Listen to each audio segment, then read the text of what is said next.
Accounting cloud versus financial consolidation tools. Which one is better for multi-entity finance teams? Managing finance across multiple entities can be a logistical nightmare. But which solution makes it easier?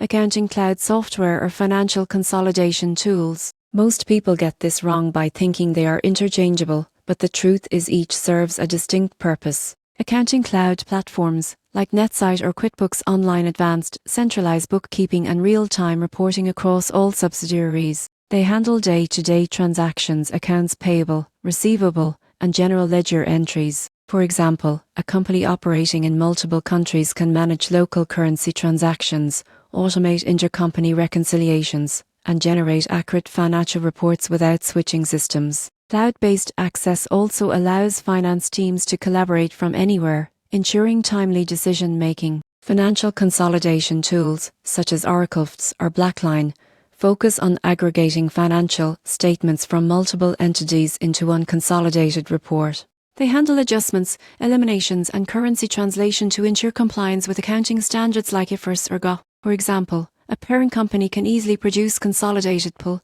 and balance sheets, highlighting group-level performance without manually reconciling dozens of subsidiary reports. The surprising truth is that cloud accounting handles operational finance, while consolidation tools handle reporting and compliance. Using only a cloud accounting platform might simplify individual books, but won't solve the complexity of consolidating multiple entities. Conversely, relying solely on consolidation software won't streamline daily bookkeeping or transaction processing. In conclusion, multi-entity finance teams benefit most from integrating both solutions. Accounting cloud software ensures accurate, real-time operational data, while financial consolidation tools turn that data into consolidated reports for strategic decisions and compliance. Together, they improve efficiency, reduce errors, and provide executives with a clear view of the entire organization's financial health.